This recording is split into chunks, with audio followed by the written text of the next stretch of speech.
ಬಹುಶಃ ಅವ್ರನ್ನ ಇವತ್ತು ಹೈಜಾಕ್ ಮಾಡಿದ್ದಾರೆ, ಒಂದು ಕಡೆ ಕರ್ಕೊಂಡೋಗಿ ಕೂಡಾಕಿದ್ದಾರೆ, ಪ್ರಮಾಣ ಸತ್ಯ ಎಲ್ಲ ಮಾಡ್ಸಕ್ಕೆ ಹೋಗಿದ್ದಾರೆ. ಭೋಜೇಗೌಡರು ಸಿಟಿ ರವಿ ಕಡೆನೇ ಕರ್ಕೊಂಡು ಹೋಗಿರೋದು, ಬೇರೆ ಯಾರು.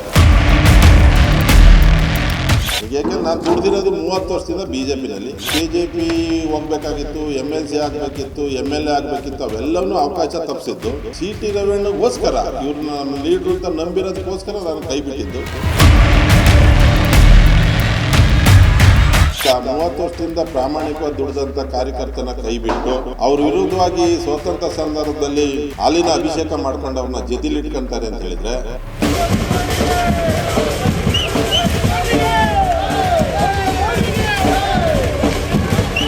ಮುಂದೆ ಕಾರ್ಯಕರ್ತರಿಗೆ ಇವ್ರು ಏನು ನ್ಯಾಯ ಕೊಡ್ಬೋದು ಅಂತ ತಿಳ್ಕೊಳ್ಳಿ.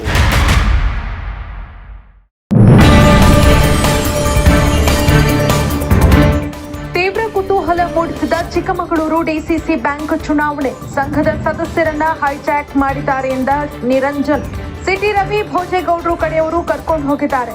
30 ವರ್ಷದಿಂದ ಬಿಜೆಪಿಗಾಗಿ ದುಡಿದಿದ್ದೀನಿ. ನಾನು ಈ ಹಿಂದೆಯೇ MLA MLC ಆಗಬೇಕಾಗಿತ್ತು. ಸಿಟಿ ರವಿ ಅಣ್ಣನ್ಗೋಸ್ಕರ ಎಲ್ಲವನ್ನ ಕೈಬಿಟ್ಟೆ. ಸಿಟಿ ರವಿ ಅಣ್ಣನ ಮನಸ್ಸು ಏನಾಯ್ತು ಗೊತ್ತಿಲ್ಲ. ಪ್ರಾಮಾಣಿಕವಾಗಿ ದುಡಿದ ಕಾರ್ಯಕರ್ತನನ್ನ ಕೈ ಬಿಟ್ಟಿದ್ದಾರೆ.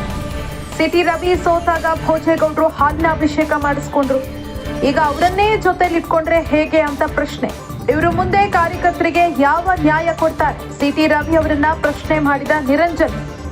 ತೀವ್ರ ಕುತೂಹಲಕ್ಕೆ ಕಾರಣ ಆಗಿದೆ ಚಿಕ್ಕಮಗಳೂರು DCC ಬ್ಯಾಂಕ್ ಚುನಾವಣೆ. ಇದರ ಮಧ್ಯೆ ಒಂದಷ್ಟು ಆರೋಪಗಳು ಕೂಡ ಕೇಳಿ ಬರ್ತಾ ಇದೆ. ಸಂಘದ ಸದಸ್ಯರನ್ನ ಹೈಜಾಕ್ ಮಾಡಿದ್ದಾರೆ ಅಂತ ನಿರಂಜನ್ ಇದೀಗ ಹೊಸ ಬಾಂಬ್ ಸಿಡಿಸಿದ್ದಾರೆ. ಸಿಟಿ ರವಿ ಹಾಗೂ ಭೋಜೇಗೌಡರು ಕಡೆಯವರು ಸಂಘದ ಸದಸ್ಯರನ್ನ ಕರ್ಕೊಂಡು ಹೋಗಿದ್ದಾರೆ ಅಂತ ನಿರಂಜನ್ ಆರೋಪ ಮಾಡಿದ್ದಾರೆ. ನಾನು 30 ವರ್ಷದಿಂದ ಬಿಜೆಪಿಗಾಗಿ ದುಡಿದಿದ್ದೀನಿ. ನಾನು ಈಗಾಗಲೇ MLA MLCನೋ ಆಗ್ಬೇಕಾಗಿತ್ತು.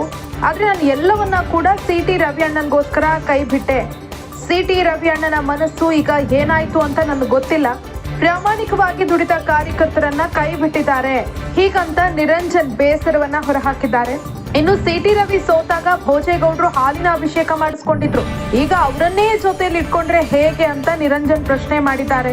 ಇವರು ಮುಂದೆ ಕಾರ್ಯಕರ್ತರಿಗೆ ಯಾವ ರೀತಿ ನ್ಯಾಯ ಕೊಡ್ತಾರೆ ಹೀಗಂತ ಸಿಟಿ ರವಿ ಅವರನ್ನ ನಿರಂಜನ್ ಪ್ರಶ್ನೆ ಮಾಡಿದ್ದಾರೆ.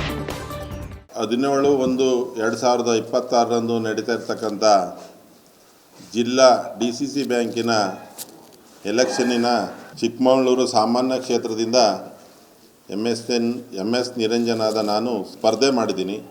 ಈ ಕ್ಷೇತ್ರದಲ್ಲಿ 32 ಫ್ಯಾಕ್ಸ್ಗಳಿದ್ದಾವೆ.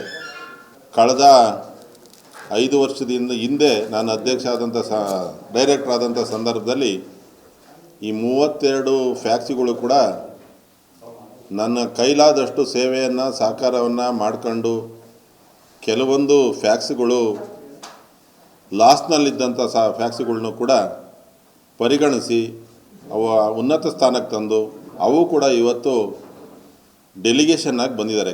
ಕಳೆದ ಬಾರಿ ನಿಮಗೆ ಗೊತ್ತಿರ್ಬೋದು 5 ಫ್ಯಾಕ್ಸ್ ಬಂದಿರಲ್ಲ, ಅವು ಕೂಡ ಈ ಸತಿ ಓಟಿಗೆ ಬಂದಿದ್ದಾವೆ ಅಂತ ಹೇಳಿದರೆ ಅವರು ಎಲಿಜಿಬಿಲಿಟಿ ಇದ್ದಾರೆ, ವ್ಯವಹಾರ ಸರಿ ಇದೆ ಅಂತ. ಆ ವ್ಯವಹಾರ ಸರಿಯಾಗೋದಕ್ಕೆ ನಮ್ಮ ಸಹಕಾರನೂ ಕೂಡ ಇದೆ. ಅಲ್ಲಿಯ ಸೊಸೈಟಿಯ ಡೈರೆಕ್ಟ್ರು ಅಧ್ಯಕ್ಷಗಳದ್ದು ಸಹಕಾರ ಇದೆ, CEO ಸಹಕಾರ ಇದೆ. ಹಾಗಾಗಿ ಈ ಬಾರಿ ಡೆಲಿಗೇಷನ್ ಆಗಿರ್ತಕ್ಕಂಥ ಎಲ್ಲ ಫ್ಯಾಕ್ಸಿನ ಪ್ರತಿನಿಧಿಗಳು ನನ್ನ ಮೇಲೆ ವಿಶ್ವಾಸ ಇಟ್ಟಿದ್ದಾರೆ. ನನಗೆ ಓಟ್ ಹಾಕ್ತಾರೆ ಅಂತಕ್ಕಂಥ ನಂಬಿಕೆನೂ ಕೂಡ ಇದೆ. ನಾನು ಗೆಲ್ತೀನಿ ಅಂತೇಳಿ ಈ ಸಂದರ್ಭದಲ್ಲಿ ನಿಮ್ಮ ಮುಂದೆ ಹೇಳ್ತಾ, ಗೆಲ್ಲುವಂಥ ವಿಶ್ವಾಸನ ನಮ್ಮ ಫ್ಯಾಕ್ಸಿನ ಎಲ್ಲ ಸದಸ್ಯರುಗಳು ಕೂಡ ನನಗೆ ಆಶ್ವಾಸನೆ ಕೊಟ್ಟಿದ್ದಾರೆ. ಬಹುಶಃ ಅವ್ರನ್ನ ಇವತ್ತು ಹೈಜಾಕ್ ಮಾಡಿದ್ದಾರೆ, ಒಂದು ಕಡೆ ಕರ್ಕೊಂಡೋಗಿ ಕೂಡಾಕಿದ್ದಾರೆ, ಪ್ರಮಾಣ ಸತ್ಯ ಎಲ್ಲ ಮಾಡ್ಸಕ್ಕೆ ಹೋಗಿದ್ದಾರೆ. ಇನ್ನೇನೇನು ಮಾಡ್ತಾರೆ ಗೊತ್ತಿಲ್ಲ ಇನ್ನೊಂದು ದಿವಸದಲ್ಲಿ. ಆದ್ರೂ ಕೂಡ ಅವ್ರು ಯಾರೂ ಕೂಡ ಧೃತಿಗೆಟ್ಟಿಲ್ಲ. ಯಾರು ಕರ್ಕೊಂಡೋಗಿದ್ದಾರೆ ಒಟ್ಟಿಲ್ಲ, ಯಾರಿಲ್ಲ, ಒಂದು 14-15 ಜನ ಇಲ್ಲ. ಭೋಜೇಗೌಡರು ಸಿಟಿ ರವಿ ಕಡೆನೇ ಕರ್ಕೊಂಡೋಗಿರೋದು, ಬೇರೆ ಯಾರಿಲ್ಲ. ನನಗೆ ಸಿಟಿ ರವಿಗೆ ಕೇಳೋದು. ನಾವು BJP ಬೆಂಬಲಿತ ಅಭ್ಯರ್ಥಿ. ನಾನು ಸಿಟಿ ರವಿ ಅಣ್ಣನಿಗೆ ಕೇಳೋದು. ಸಿಟಿ ರವಿ ಅಣ್ಣ ನನಗೆ ಹಾಕಬೇಕು ಅಂತ ನಾನು ಎಲ್ಲರ ಹತ್ರನೂ ಮಾತಾಡಿರೋದು, ಎಲ್ಲರ ಹತ್ರ ಕೇಳಿರೋದು ನಮ್ಮ ಪಕ್ಷಕ್ಕೆ ಹಾಕಬೇಕು ಅಂತ. ನಾನು ಬೇರೆಯವ್ರಿಗೆ ಹಾಕ್ರಿ ಅಂತ ಯಾಕೆ ಹೇಳಿ?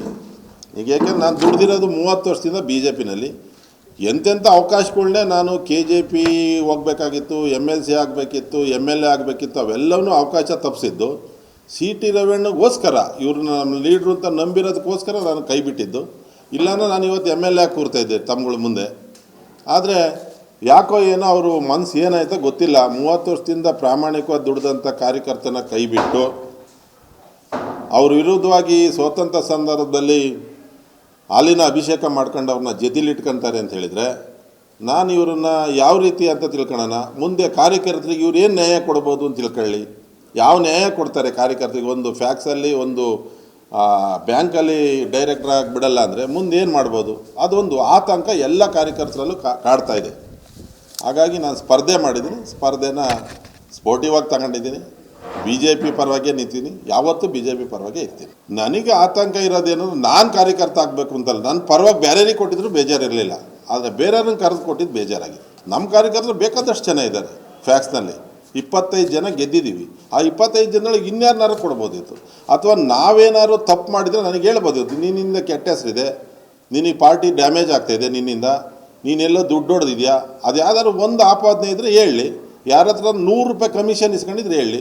ನಾನು ಜಿಲ್ಲಾ ಪಂಚಾಯತಿ ಡೈರೆಕ್ಟರ್ ಆದಾಗಲೂ ಮೆಂಬರ್ ಆದಾಗಲೂ ಇಸ್ಕೊಂಡಿಲ್ಲ, ಈಗಲೂ ಇಲ್ಲ. ಅದರ ಅವಶ್ಯಕತೆ ನನಗಿಲ್ಲವೂ ಇಲ್ಲ. ಆ ಥರದ್ದು ಯಾವ್ದಾದ್ರು ಒಂದು ಕಾರಣ ಕೊಟ್ಟಿದ್ರೆ ಆ ಕಾರಣ ಇಲ್ಲ ಅವ್ರ ಹತ್ರ. NDA ಮೈತ್ರಿ ನಿಮಗೆಲ್ಲರಿಗೂ ಗೊತ್ತಿರ್ತಕ್ಕಂಥದ್ದು. ದೇವೇಗೌಡ ಹೇಳಿದ್ದಾರೆ ಸ್ಥಳೀಯವಾಗಿ ಇಲ್ಲ, MP MLA ಬಿಟ್ಟರೆ ನಾವು ಯಾವುದಕ್ಕೂ ಹೊಂದಾಣಿಕೆ ಇಲ್ಲ ಅಂತ. ಅದು ಇವ್ರು ಯಾಕೆ ಮಾಡ್ಕೊಂಡ್ರು ಅಂತ ಗೊತ್ತಿಲ್ಲ. ಕ್ರಮ ಯಾವ ರೀತಿ ಕಳ್ತಾರೆ? ನಮ್ಮ ನಾಯಕರಾದಂಥ CT ರವಿಯರೇ ಹೇಳಿದ್ದಾರೆ, ಇದು ಚಿಹ್ನೆ ಮೇಲೆ ಎಲೆಕ್ಷನ್ ಅಲ್ಲ, ಎಲ್ಲರ ಸಹಕಾರ ಇದ್ದು ಸಹಕಾರದಿಂದ ಮಾಡ್ತಕ್ಕಂಥ ಎಲೆಕ್ಷನ್ನು. ನಾನು ಚಿಹ್ನೆ ಮೇಲೆ ನಿಂತಿದ್ದು ಅವರು ಶಿಸ್ತು ಕ್ರಮ ಕೈಗೊಳ್ಬೋದು. ಅವ್ರಿಗೆ ಸ್ವಲ್ಪ ಇದ್ರ ನಾಲೆಡ್ಜ್ ಕಡಿಮೆ ಇದೆ ಅಂತ ಕಾಣುತ್ತೆ. ನಾನು ಯಾರ ಮೇಲೆ ಕ್ರಮ ಕೊಡಬೇಕು ಅನ್ನೋದು, ಅಥವಾ ಯಾರ್ದಾರ ಮಾತು ಕೇಳ್ಕೊಂಡು ಕೊಟ್ಟಿದ್ದಾರೆ ಗೊತ್ತಿಲ್ಲ. ಇಬ್ಬರಿಗೂ ಕೇಳಿದ್ದೀನಿ. ನನಗೆ CT ರವಿಯವರಿಗೆ ಕೇಳಿಲ್ಲ, ನಾನು ಬೇರೆ ಯಾರಿಗೂ ಕೇಳಿಲ್ಲ. ಯಾಕೆಂದ್ರೆ ಅವ್ರು ನಮ್ಮ ನಾಯಕರು CT ರವಿಯವರು, ಅವ್ರನ್ನ ಬಿಟ್ಟೇ ನಾವು ಕೇಳಿಲ್ಲ. ನಾನು ಅವರು ಇಬ್ಬರಿಗೂ ಕೇಳಿದ್ದೀನಿ. ಜೀನಿ ಸ್ಲಿಮ್ ತಗೊಳಕ್ಕೆ ಸ್ಟಾರ್ಟ್ ಮಾಡಿದ್ನೋ ಅವಾಗ ಮಂತ್ಲಿ ಪೀರಿಯಡ್ಸ್ ಆಗ್ತಾ ಇದ್ದೀನಿ. PCOD ಪ್ರಾಬ್ಲಮ್ ನಾರ್ಮಲ್ ಆಗಿದೆ, ಥೈರಾಯ್ಡ್ ನಾರ್ಮಲ್ ಆಗಿದೆ. ಪೀರಿಯಡ್ಸ್ ಎಲ್ಲ 6 ಮಂತ್ ಆದ್ರೂ ಆಗ್ತಾ ಇದ್ದಿಲ್ಲ, ಇವಾಗ ರೆಗ್ಯುಲರ್ ಪೀರಿಯಡ್ಸ್ ಆಗ್ತಾ ಇದೆ. ಜೀನಿ ಸ್ಲಿಮ್ ನ ಯೂಸ್ ಮಾಡಿ 8 ತಿಂಗಳಲ್ಲಿ 55 kg ಸಣ್ಣ ಆಗಿದ್ದಾರೆ. ಜೀನಿ ಸ್ಲಿಮ್ ತಗೊಳ್ಳಿ, ಬೇಗ ಸಣ್ಣ ಆಗ್ತೀರಾ, ಫ್ಯಾಟ್ ಲಾಸ್ ಆಗ್ತದೆ. ಜೀನಿ ಸ್ಲಿಮ್ ನ ಯೂಸ್ ಮಾಡಿ 100% ಯಾವುದೇ ಸೈಡ್ ಎಫೆಕ್ಟ್ ಇಲ್ದಂಗೆ ಸಣ್ಣ ಆಗ್ತೀರಾ. ಇಂತಹ ನೈಜ ಕುತೂಹಲ ಭರಿತ ಸುದ್ದಿಗಳು ನಿಮಗೆ ಸಿಗಬೇಕಂದ್ರೆ ರಾಜ್ಯದ ಪ್ರತಿಷ್ಠಿತ ಜನಪರ ಡಿಜಿಟಲ್ ಸುದ್ದಿ ಮಾಧ್ಯಮ ಪಬ್ಲಿಕ್ ಇಂಪ್ಯಾಕ್ಟ್ ಚಾನೆಲ್ ಅನ್ನು ಯೂಟ್ಯೂಬ್ನಲ್ಲಿ ಸಬ್ಸ್ಕ್ರೈಬ್ ಮಾಡ್ಕೊಳ್ಳಿ. ವಿಡಿಯೋ ಇಷ್ಟವಾದರೆ ಲೈಕ್ ಮಾಡಿ, ನಿಮ್ಮ ಇಷ್ಟದವರಿಗೆ ಶೇರ್ ಮಾಡಿ ನಮ್ಮನ್ನು ಪ್ರೋತ್ಸಾಹಿಸಿ. ಹಾಗೆಯೇ ಫೇಸ್ಬುಕ್ನಲ್ಲಿ ಪಬ್ಲಿಕ್ ಇಂಪ್ಯಾಕ್ಟ್ ಫಾಲೋ ಮಾಡೋದನ್ನು, ಇನ್ಸ್ಟಾದಲ್ಲಿ ಜೊತೆಯಾಗೋದನ್ನು ಮಿಸ್ ಮಾಡಬೇಡಿ. ಜಾಹೀರಾತು ಹಾಗೂ ಬಿಸ್ನೆಸ್ ಪ್ರಮೋಷನ್ಗಾಗಿ ಸಂಪರ್ಕಿಸಿ 9606037450 ಅಥವಾ 9353224116. ಇದು ಪಬ್ಲಿಕ್ ಇಂಪ್ಯಾಕ್ಟ್, ಜನಶಕ್ತಿಯೇ ನಿರ್ಣಾಯಕ.